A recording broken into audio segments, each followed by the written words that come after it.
Hello मेरे प्यारे बच्चों, कैसे हो आप सभी। बच्चों ये पार्ट नंबर 7 है। यहाँ पर हम लोग क्या सीखने वाले हैं, जो हमारा 11th क्लास का चैप्टर था बेसिक अकाउंटिंग टर्म्स, जहाँ पर मैंने आप लोगों को 1 से लेकर 6 वीडियोस में बहुत कुछ सिखाया। आज हम लोग करने वाले हैं जो हमारे क्वेश्चंस हैं, very short answer type question. इसको हम लोग वैसे तो very short answer question VSAQ के नाम से जानते हैं, बट आप लोग इसको very short answer type question के नाम से जान लेना, कोई दिक्कत वाली बात नहीं है। सर आज हम इसमें कितने क्वेश्चन करने वाले हैं? आज हम इसमें करने वाले हैं 23 क्वेश्चन। कितने करने वाले हैं? 23 क्वेश्चन करने वाले हैं। तो चलो बिना किसी देरी के फटाफट से वीडियो को स्टार्ट करते हैं। पहला क्वेश्चन देखो, मैं ना डिटेलिंग नहीं करूँगा, जहाँ पर मुझे लगेगा करनी चाहिए मैं वहाँ पर करूँगा, और मैं सारे के सारे क्वेश्चन कराऊंगा। कितने क्वेश्चन हैं? 23 हैं। तो स्टार्ट करते हैं। What is meant by cash transaction. दोस्तों मुझे बताओ कैश ट्रांजैक्शन क्या होती है, और जहाँ पर मुझे लगेगा मुझे कुछ आपसे पूछना चाहिए तो मैं पूछूंगा भी, ठीक है ना। मुझे बताओ फिलहाल what is meant by cash transaction. Sir transaction क्या होता है? ट्रांजैक्शन मतलब लेन देन। ट्रांजैक्शन मतलब लेन देन, बिजनेस का जो भी लेन देन होता है। और कैश मतलब पैसों में लेन देन, पैसा जाएगा तभी हमारा लेन देन कैश ट्रांजैक्शन में माना जाएगा। सर नहीं तो सर वरना क्या माना जाएगा, जब हम लोगों ने ट्रांजैक्शन तो करी लेकिन पैसा नहीं गया तो उसे बोलते हैं हम लोग क्रेडिट ट्रांजैक्शन। क्या बोलते हैं हम लोग उसको? Credit transaction. कैश ट्रांजैक्शन और क्रेडिट ट्रांजैक्शन। कैश जहाँ पर हमारा पैसा इन्वॉल्व होता है। Cash transaction is a financial transaction or event that is settled immediately in cash. Immediately जो तुरंत हमारा कैश में सेटल्ड हो जाता है उसे बोलते हैं हम लोग कैश ट्रांजैक्शन। उसके बाद what is meant by credit transaction. ये लोग अगला क्वेश्चन आ गया। What is meant by credit transaction. Credit transaction is a financial transaction or event that is not settled immediately, जो कि हमारा सेटल्ड इमीडिएटली नहीं होता। Example that is agreed to be settled later, जो कि बाद में सेटल करा जाएगा। बाद में लेटर मतलब बाद में सेटल करा जाएगा, मतलब बाद में पेमेंट हो जाएगी। सर थोड़ा सा आराम से बताओ। आराम से मतलब ये है भाई, मैंने तुमसे ये एसी का रिमोट खरीदा, मैंने तुमसे एसी का रिमोट खरीदा, ठीक है, मैंने तुमसे एसी का रिमोट खरीदा। अगर मैंने तुमसे नगद लेकर आया, मैं नगद खरीद के लेकर आऊँ नगद, तो हमारी होगी कैश ट्रांजैक्शन। लेकिन मैंने आपसे बोला कि यार इसके पैसे, जो भी हमारा रिमोट है, मान लो 2000 रुपये का रिमोट है, मैंने आपसे बोला कि इसकी पेमेंट आपको मैं 2 दिन बाद कर दूंगा, तो ये हमारी ट्रांजैक्शन तो हो गई।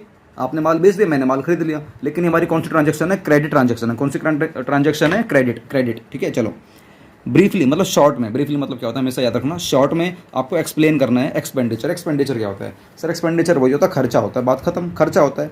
Expenditure is the amount spent, आपने जो खर्चा कर दिया, और लाइबिलिटी इनकर्ड, जो आपको अभी फ्यूचर में, भविष्य में आपको करनी है।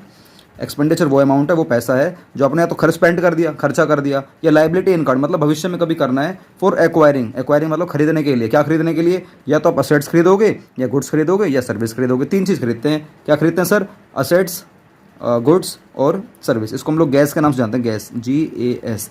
आप लोग गैस खरीदते हो, गैस। गैस मतलब goods, assets, service. Goods, assets और सर्विस। गुड्स, असेट्स और सर्विस हम लोग खरीद सकते हैं, या तो उसके बदले में आपने पैसा भी तुरंत का तुरंत दे दिया, या वो पैसा आपका आने वाले टाइम में कभी ना कभी जाएगा, या तो स्पेंड कर दिया या लाइबिलिटी इनकर्ड कर दिया, मतलब भविष्य में पेमेंट कभी ना कभी चली जाएगी, ठीक है। चलो व्हाट आर असेट्स। असेट्स क्या होते हैं? सर असेट्स वो होते हैं जो बिजनेस के पास रखे हैं, या बिजनेस उसका मालिक है। दोनों चीज़ें होनी चाहिए, जो बिजनेस के पास होनी चाहिए और बिजनेस उसका मालिक होना चाहिए। जैसे कि assets is a property, property में एग्जाम्पल दे दिया, land, machine, goods, premises etcetera. Sir land मतलब ज़मीन, मशीन मतलब मशीन होती है, गुड्स मतलब जिसमें हम लोग डील करते हैं, और प्रीमाइस मतलब होता है बिल्डिंग के आसपास का एरिया। जो बिल्डिंग होती है ना, बिल्डिंग के आसपास का जो एरिया होता है, जहाँ पर घास वास सी लगी रहती है, जहाँ पर गाड़ी वाड़ी पार्क करी जाती हैं, उसको बोलते हैं हम लोग प्रीमाइसिस। क्या बोलते हैं उसको? प्रीमाइसिस।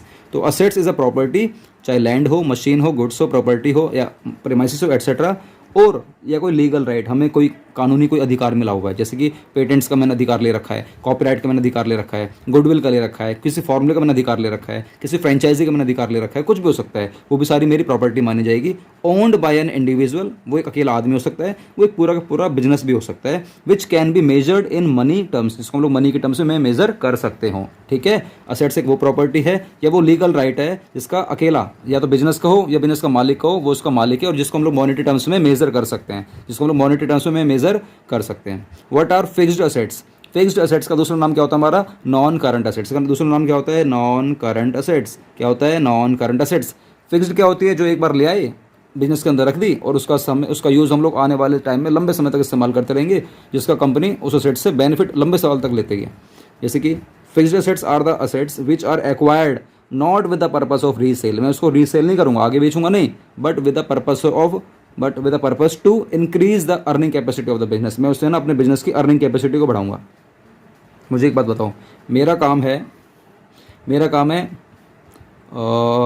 केक बेचने का। तो केक बनाने के लिए मेरे पास एक मशीन आनी चाहिए। पहले मैं केक को हाथ से बनाया करता था, लेकिन आज मैं केक मशीन ले आया, जिससे कि फटाफट से अब मशीन से हमारा जल्दी जल्दी केक बन जाता है। तो मुझे बताओ, वो जो मशीन लेकर आया हूँ, क्यों लेकर आया हूँ? क्या मैं उसको सेल करने के लिए लेकर आया हूँ? मशीन को रीसेल करने के लिए लेकर आया हूँ? नहीं सर। क्यों लेकर आया हूँ? जिससे कि मैं अपने बिजनेस की जो हमारी कैपेसिटी है काम करने की, उसको मैं इंक्रीज़ कर दूंगा और उससे मैं ज़्यादा पैसा कमा पाऊंगा। क्लियर?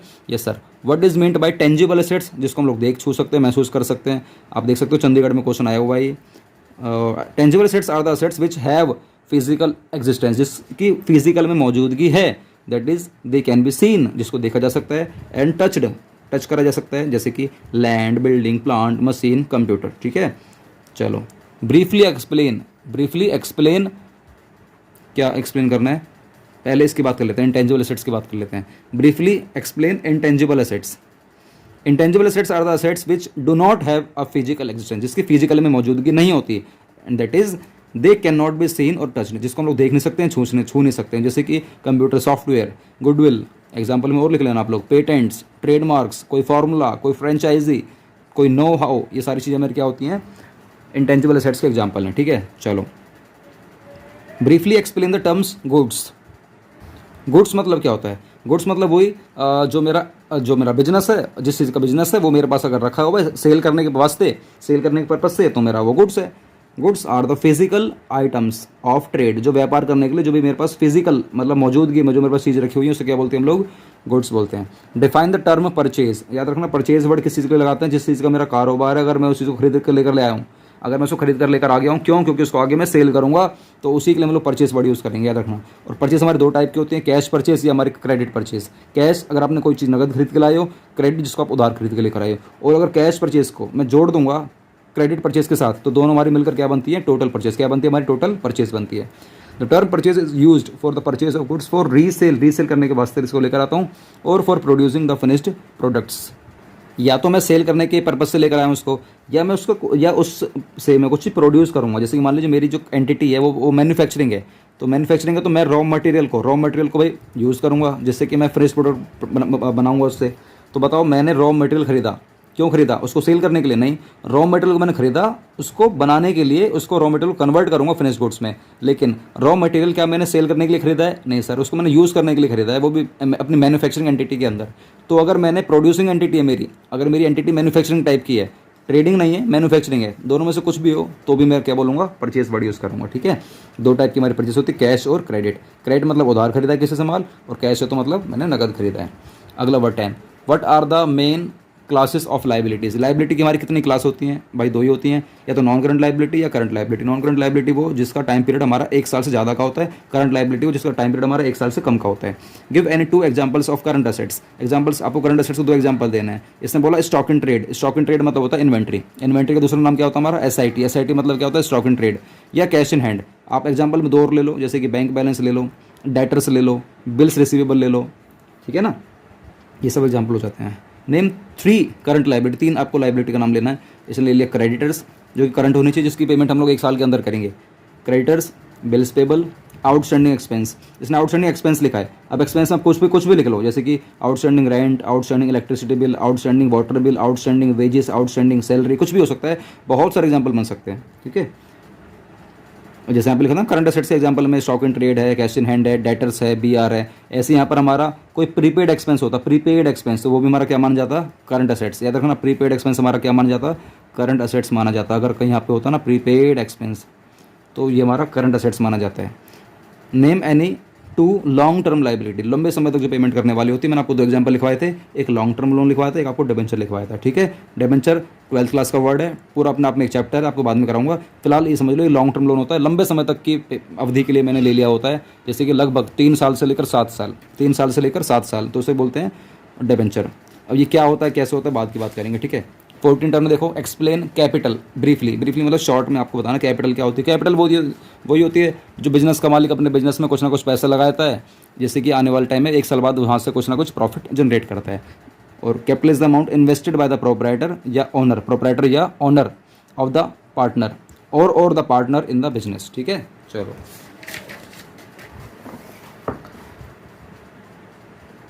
अगला, हु इज़ अ डेटर।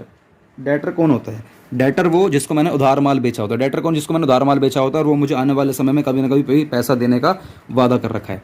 उसने वादा कर रखा है कि मैं आने वाले टाइम में तुम्हें पैसा दे दूंगा। याद रखना, ये डेटर मेरा किस में कन्वर्ट हो जाता है? बी आर में। डेटर मेरा किस में कन्वर्ट हो जाता है? बी आर में। कब? जब वो लिख कर देता है, जब मैं उससे लिखवा लेता हूँ, मुझे तुम पर विश्वास नहीं है, तो डेटर हमारा किस में कन्वर्ट हो जाएगा? बी आर में।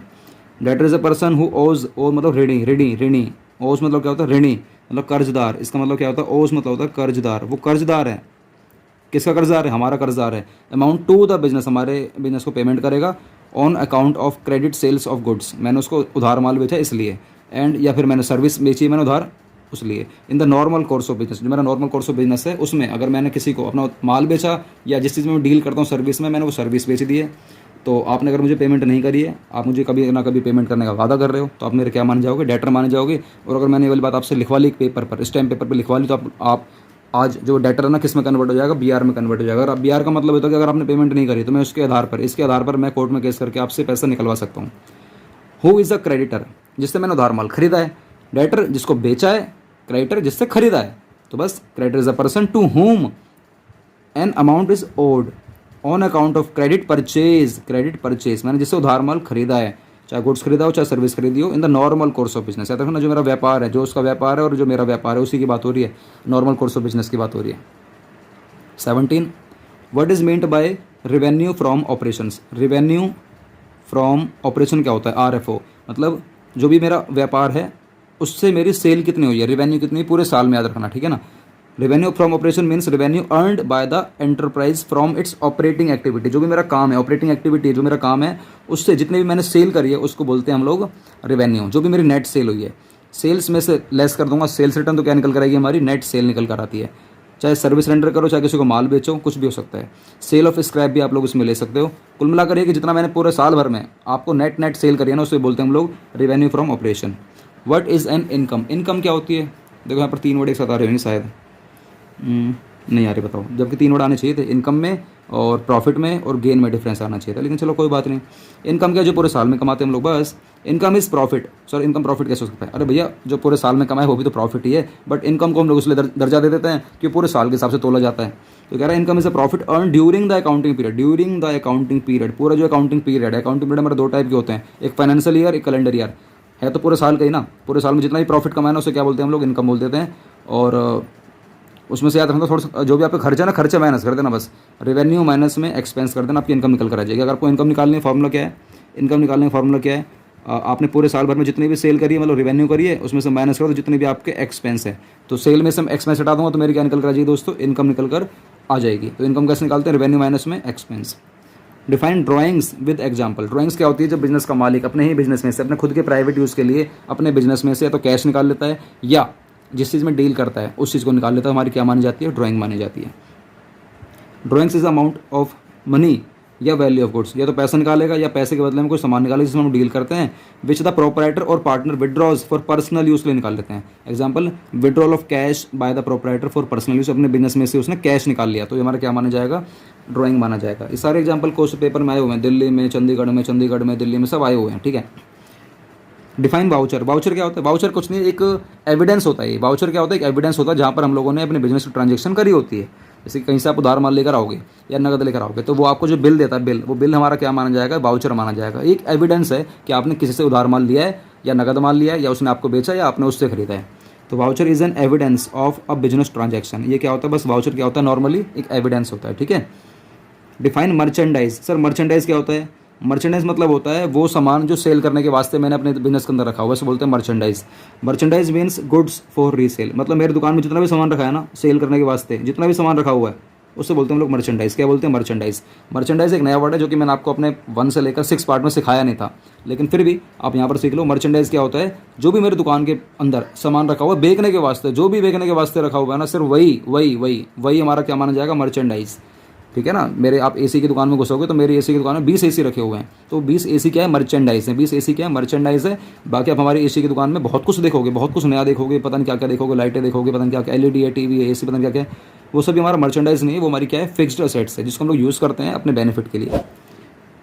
ये कुछ क्वेश्चन है, क्वेश्चन देख लेते हैं। क्वेश्चन दिया गया है और एक नीचे थ्योरी वाला क्वेश्चन है, पहले थ्योरी वाला देख लेते हैं फिर क्वेश्चन देख लेते हैं।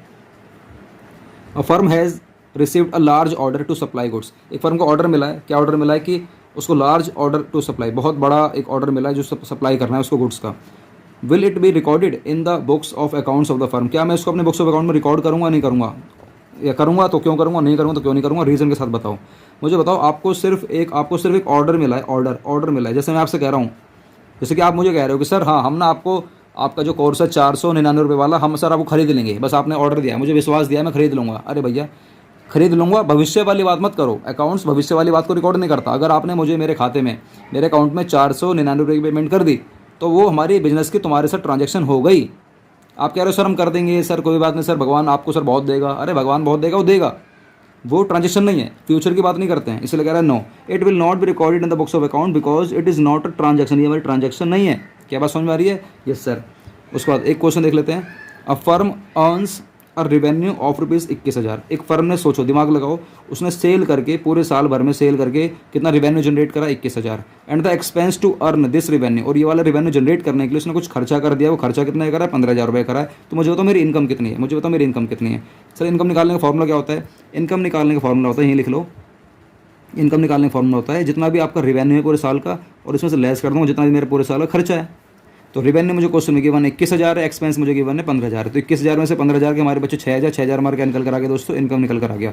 वैसे ना फॉर्मूला मैंने यहाँ लिखवा दिया, लेकिन यहाँ पर लिखा ही हुआ था इनकम इक्वल्स टू में रेवेन्यू माइनस में एक्सपेंस, रेवेन्यू माइनस एक्सपेंस। क्या बात समझ में आ रही है? Yes sir. दोस्तों ये हो गया हमारे 23 क्वेश्चन। आप लोगों से छोटी सी एक बात कहनी है, वो इन्फॉर्मेशन है, तो मैं आप लोगों से एक इन्फॉर्मेशन कह देता हूँ। आप यहाँ पर देख सकते हो, ये छोटी सी इन्फॉर्मेशन है जो कि आपको पता होनी चाहिए हमारे बारे में, अगर आप लोग हमारे नए व्यूअर हो तो, क्योंकि कई लोग ना सिर्फ क्वेश्चन देखना पसंद करते हैं। दोस्तों आप लोग हमारे कोर्स में जुड़ सकते हो। एक्चुअली वो कोर्स नहीं है, वो छोटा सा, मतलब मैं आप लोगों को एक बेनिफिट देना चाहता हूँ। बिल्कुल फ्री है सर, फ्री है, हाँ बिल्कुल फ्री है। एक छोटा सा बेनिफिट है, आप लोग हमारे ना व्हाट्सएप ग्रुप में जुड़ सकते हो। देखो वही व्हाट्सएप ग्रुप में, देखो वैसे तो हमारा ये पेड है, 499 रुपये आपको देने हैं, जिससे कि आपको पूरे साल का बेनिफिट मिलता है। जिस भी दिन आप हमारे कोर्स में एंटर करोगे ना, उस दिन से 31 मार्च तक आप हमारे कोर्स में जुड़े रहोगे। चाहे आपके पेपर हो जाए फरवरी में, चाहे फिर पेपर हो आपके अप्रैल में होंगे, तो हमारी इसकी डेडलाइन हम लोग बढ़ा देते हैं, लेकिन अगर पेपर हमारे जनवरी, फरवरी, मार्च में हो जाते हैं तो फिर कोर्स हमारा एक्सपायर हो जाता है। इसमें आप लोग हमारे को 499 रुपये देकर आप लोग हमारे इस वाले मिशन में सपोर्ट कर सकते हो। मिशन क्या है? मुझे अपना डिजिटल बोर्ड लेकर आना, जो कि 2 लाख रुपए का आएगा, और 1 लाख रुपए का हमारा खर्चा आने वाला, टोटल हमारा 3 लाख रुपए खर्चा होने वाला है। तो 3 लाख रुपए मुझे दोस्तों आप सभी के सपोर्ट से कलेक्ट करने हैं। मैंने छोटे छोटे टुकड़ों में मैंने बांट दिए, छोटे टुकड़ों में मैंने बांट दिया। आप लोग हमारे किसी भी कोर्स में जुड़ जाओ, अकाउंट्स का हो सकता है, बिजनेस का हो सकता है, इकोनॉमिक्स का हो सकता है, इंग्लिश का हो सकता है, मैथ का हो सकता है। आपको सिर्फ मात्र 499 रुपये देने हैं, और आपको हमारे यहाँ से बहुत सारे बेनिफिट मिलेंगे। व्हाट्सएप की फैसिलिटी मिलेगी, डाउट्स फैसिलिटी मिलेगी, आप हमसे कोई भी क्वेश्चन कर सकते हो, उसका जवाब आप लोग हमसे ले सकते हो, आप हमसे कॉल पे बातचीत कर सकते हो, आप हमसे ऑडियो में बात कर सकते हो। आपको हम लोग अपने जितनी भी लाइव क्लास होती हैं उसके PDF नोट्स आपको फ्री में, ये बिल्कुल फ्री है, आपको फ्री में सेंड करेंगे। आपको हम लोग इंपॉर्टेंट क्वेश्चन की लिस्ट भी बिल्कुल प्रैक्टिस करने के लिए ये भी फ्री देंगे, बिल्कुल ये भी फ्री है। आपको सिर्फ अमाउंट, छोटा सा अमाउंट पे करना है, आपको इतने सारे बेनिफिट मिलने वाले हैं, ठीक है ना। किसी भी सब्जेक्ट में आप लोग एंटर कर सकते हो ये वाला अमाउंट देकर। तो मैं आपको बता देता हूँ ये वाला अमाउंट मैं क्यों ले रहा हूँ, क्योंकि मुझे ना मेरा ये वाला जो मिशन है मुझे पूरा करना है। डिजिटल बोर्ड लेकर आना, जो कि 3 लाख रुपये का आएगा। अगर आप सभी मिलकर, मैं ज़्यादा नहीं कह रहा आप सभी से बस मैं ये कह रहा हूँ, आप सभी मुझे सिर्फ 600 लोग सपोर्ट करो। अगर आप लोग मुझे 500 रुपये देते हो, एक बच्चा 500 रुपये दे रहा है, मल्टीप्लाई बाय 600 बच्चे अगर मुझे सपोर्ट करते हैं, तो ये दोस्तों मेरे बहुत ईजी तरीके से मेरे 3 लाख रुपये हो जाते हैं। तो मतलब मुझे 600 बच्चों तक, मुझे बस 600 बच्चों मुझे ढूंढने हैं जो मुझे सपोर्ट करें। इस डिजिटल बोर्ड से क्या होगा सर, मैं फिर आपको बोर्ड पर आकर बिल्कुल फेस टू फेस पढ़ाया करूँगा, और इतने मस्त तरीके से पढ़ाऊँगा ना कि आपकी पढ़ाई इतनी आसान हो जाएगी, मैं बता नहीं सकता आपको, ठीक है। तो आपको सपोर्ट करते रहना है। और कल को अगर मेरा डिजिटल बोर्ड मान लो आ भी गया, तब भी आपको सपोर्ट करना है। सपोर्ट इसलिए करना है कि फिर मैं अपने आपके मिशन को और ज़्यादा बड़े लेवल पर लेके जाऊँगा, और फिर पूरे हिंदुस्तान के जितने भी बच्चे हैं हमारे भारत के, हिंदुस्तान के, उन सभी बच्चों को दोस्तों घर घर एजुकेशन पहुँचाने का मेरा सपना है। तो प्लीज़ आप सभी इसमें सपोर्ट करें। और एक हमारा चैनल और यूट्यूब पर विनोद सिंगला क्लासेस के नाम से, विनोद सिंगला लाइफ कोच के नाम से, जहाँ पर दोस्तों आप लोग आज से अपनी ज़िंदगी को बदल सकते हो। ये चैनल आपके लिए जड़ी बूटी है। अगर आप लोग भविष्य में सोच रहे हो मैं CA करूँगा, CA में बड़े कोर्स करूँगा, और बहुत मतलब लोगों की तरह बहुत मोटा पैसा छापूंगा, तो दोस्तों आप लोग इस चैनल पे आज ही जुड़ जाओ। यहाँ पर मैं आपको शेयर मार्केट की जानकारी डे 1 से दे रहा हूँ, जरूर जुड़ो। डे 1 से हमारी क्लास को सीखो और बेनिफिट लेते रहो। ये बिल्कुल फ्री है, आपको 1 भी रुपये देने की जरूरत नहीं है, सीधा आप लोग हमारी क्लास को डे 1 से यहाँ पर सीख सकते हो। और जैसे ही आप लोग 20-21 साल के हो जाओगे ना, तो आप लोग आराम से ईजिली, मैं कह रहा हूँ 30,000 से 50,000 रुपये तो महीना तक कमाओगे, बहुत आराम से कमाओगे। लेकिन नॉलेज ले लेना पहले। ऐसे सोच रहे हो कि हवा में तीर छोड़ दूंगा पैसा कमा लूँगा, ऐसा नहीं है। हवा में तीर छोड़कर कभी पैसा नहीं कमा पाओगे, मेहनत तो करनी पड़ेगी, ठीक है।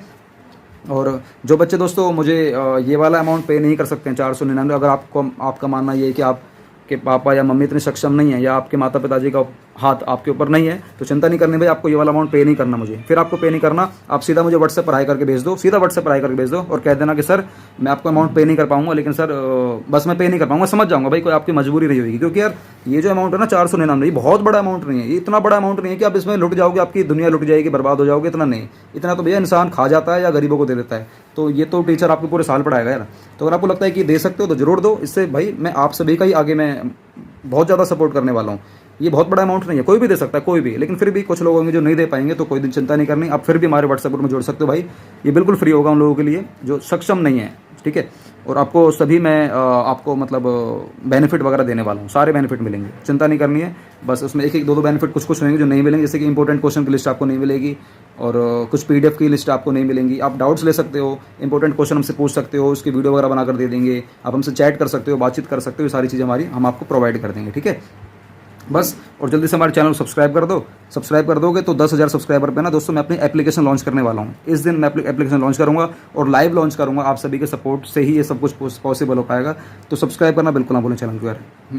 मिलते हैं नई वीडियो के साथ। वंदे मातरम, जय हिंद। अभी इस वाली वीडियो को शेयर कर दो अपने व्हाट्सएप ग्रुप में, जो आपका व्हाट्सएप ग्रुप है ना आपके फ़ोन में, सभी तक वीडियो को शेयर करवा दो। बोलो कि हमारे सर को सब्सक्राइब करो और सर को सपोर्ट करें इस वाले मिशन में सर को सपोर्ट करें यार। क्योंकि मैं भी यार लाइव आना चाहता हूँ, मैं भी डिजिटल बोर्ड पर बढ़ाना चाहता हूँ, अपनी क्वालिटी को निखारना चाहता हूँ, अपनी क्वालिटी को आप सभी के सामने दिखाना चाहता हूँ कि किस तरीके से कॉमेडी कर करके अकाउंट्स को ईजिली बनाया जा सकता है, अकाउंट्स को, बिजनेस को, इकोनॉमिक्स को ईजिली बनाया जा सकता है। क्योंकि इंसान का फेस आता है ना तो उसकी वैल्यू अलग ही होती है यार। तो बस फटाफट से यार मुझे आप ये वाला अमाउंट आप फ़ोन पे, पेटीएम, गूगल पे कैसे भी कर सकते हो, या मेरे इस वाले दिए गए नंबर पर 8447704343 पर आप लोग इसको कुछ भी कर सकते हो, फ़ोन पे, पेटीएम, गूगल पे, या तो इस पर लिखा आएगा विनोद सिंगला क्लासेस या लिखा आएगा कोटक बैंक, ठीक है। कुछ भी लिखा जाएगा, आप लोग उस पर भेज देना, उसका स्क्रीनशॉट मुझे भेज देना बस। चलो मिलते हैं हम लोग अगले वाले पार्ट में, जहाँ पर आपको सिखाने वाला हूँ मैं कुछ क्वेश्चंस और कुछ थ्योरी। चलो बाय।